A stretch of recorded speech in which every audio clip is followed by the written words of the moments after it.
Ciao a tutti, io sono Ninga, benvenuti in questo nuovo video di Evo Amore, dove parliamo di relazioni profonde. Cosa significa realmente avere una relazione profonda e cosa la caratterizza, cosa la distingue da una relazione di amicizia o da altro tipo di relazioni.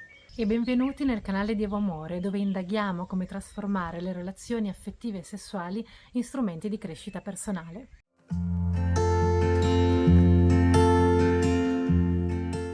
Socialmente ci sono alcuni costrutti che definiscono una relazione affettiva, sentimentale e profonda attraverso certi canoni, ad esempio il matrimonio, il vivere insieme, la durata del rapporto, i progetti anche eventualmente che le persone fanno insieme. Secondo noi alcune di queste cose sono importanti, altre meno o meno, sono a decisione della persona, delle persone coinvolte.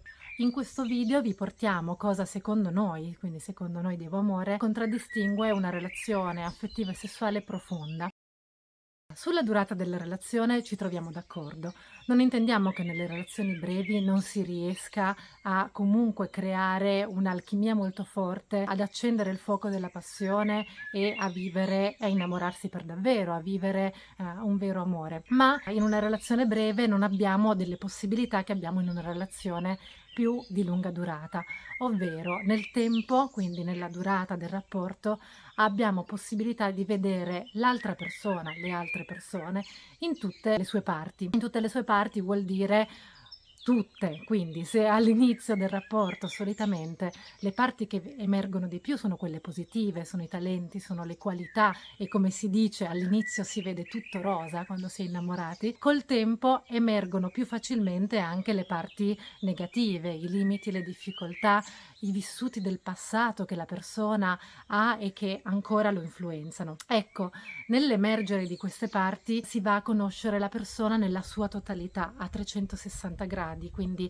riusciamo a vedere e a conoscere aspetti che magari in sottofondo sentivamo, ma che non c'era il tempo, non c'è stato il tempo adeguato per esplorare o mancava la fiducia per la persona di portarsi in tutte le sue parti e sentirsi accolto in un contenitore di fiducia. Ecco, il tempo, quindi la durata del rapporto, permette di conoscersi a questo livello e permette di creare appunto un campo di fiducia che aiuta a portarsi in totale trasparenza, aiuta a sentirsi accolti e non giudicati. Sicuramente in alcuni casi ci può essere questa possibilità anche in relazioni più brevi, perché ovviamente ogni alchimia tra persone è singolare e unica, ma nella maggior parte dei casi sono dei casi rari o comunque molto fortunati. Solitamente quello che abbiamo osservato è che l'emergere di tutte queste parti, di creare questo campo di fiducia è più facile avendo una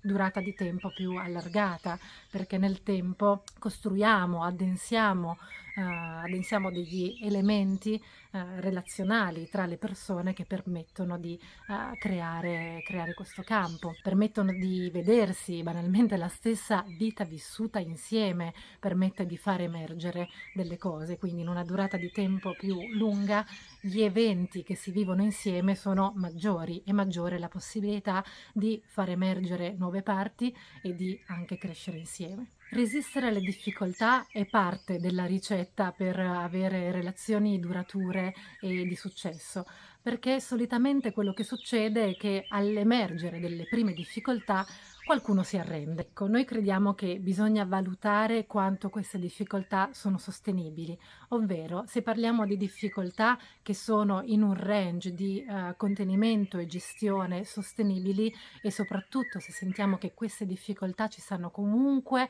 portando degli elementi di crescita, degli insegnamenti o comunque che c'è un potenziale di sviluppo e di crescita insieme a quest'altra persona, dovremmo riuscire ad andare oltre, dovremmo riuscire a non fermarci alle difficoltà, ma a continuare in questo intento, quindi nell'intento di aver avviato questa relazione e vedere dove ci porta. Ovviamente c'è un punto di equilibrio che dobbiamo riuscire a sentire tra l'abbandonare la barca troppo presto e andare oltre un limite contenibile che poi ci fa stare troppo male. Quindi riuscire a sentire quanto è questo punto e quanto queste difficoltà riusciamo su un piatto della bilancia a tenerle insieme a comunque elementi di crescita e elementi positivi. Ovviamente se queste difficoltà diventano troppe, comprendiamo che non è il caso di continuare, quindi se le sofferenze sono molto sproporzionate rispetto al resto, chiaramente siamo in una relazione che non ci fa bene, in una relazione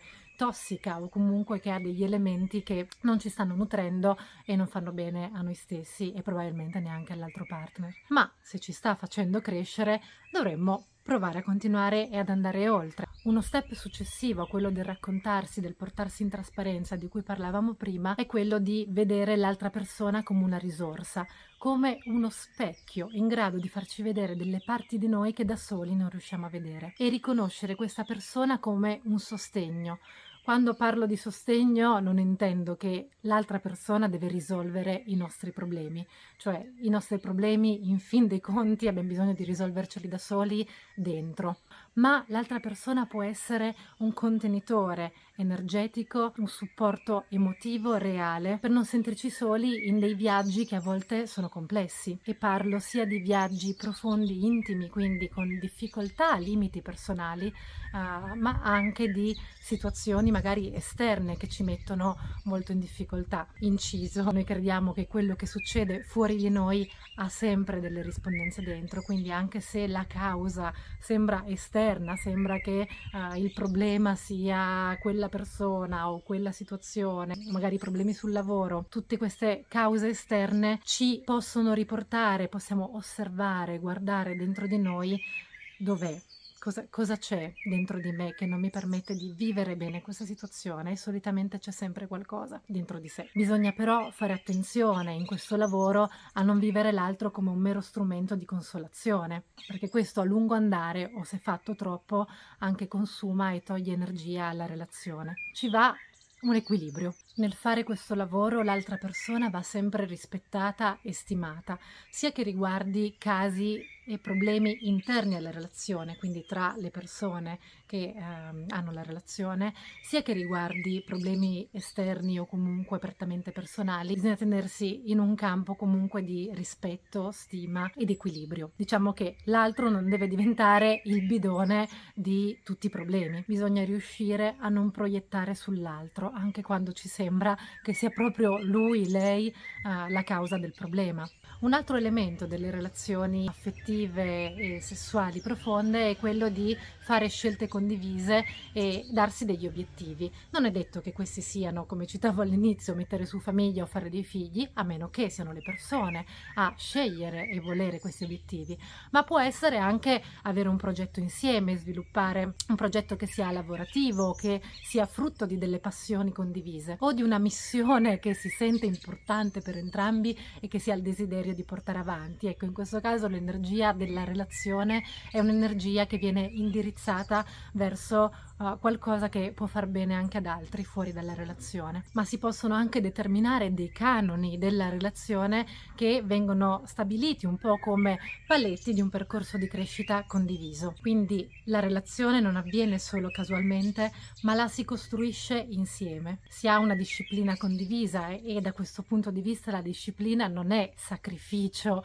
di se stessi, ma è un mezzo per migliorarsi e migliorare la propria vita. Ecco, fatto con un partner, con dei partner, un percorso di disciplina e di scelte condivise permette di creare un contenitore collettivo, sia per relazioni poli che per coppie, che ci fa sentire parte di qualcosa, che ci fa sentire che stiamo costruendo e appoggiando su delle basi solide i nostri mattoni della nostra casa, diciamo così. Un altro elemento è quello del tempo, quindi si hanno dei tempi condivisi, si hanno dei ritmi. Noi quello che abbiamo visto è che funziona scegliere qual è il ritmo che ci si vuole dare, quindi anche sentirsi da questo punto di vista, perché ci possono essere persone che hanno bisogno di vedersi tutti i giorni e persone che gli basta vedersi una volta a settimana, o nel caso di relazione a distanza a volte ci si vede anche una volta al mese o ancora meno. meno. Ecco, riuscire a confrontarsi su questi aspetti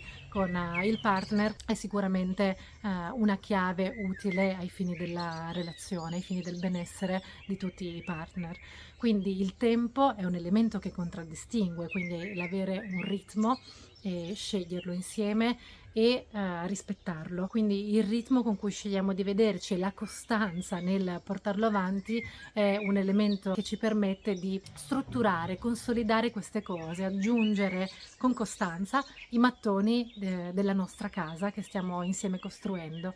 Diciamo che perdere questo ritmo o non averlo rischia di far disperdere la relazione, rischia di a volte fare tanti passi in avanti, magari in un periodo denso in cui si riescono a fare tante cose e poi magari non ci si vede per lungo tempo, si perde l'energia, il focus va completamente da un'altra parte e si fa più fatica a riprendere da dove ci si era lasciati. Quindi da questo punto di vista la costanza è sicuramente un elemento che contraddistingue le relazioni affettive e sessuali. Bene, spero che questo video vi sia piaciuto. Vi invito a seguirci sul canale, a mettere like a questo video e a commentare se avete considerazioni o se volete anche proporre degli approfondimenti ai discorsi che finora abbiamo portato. E ci vediamo presto al prossimo video.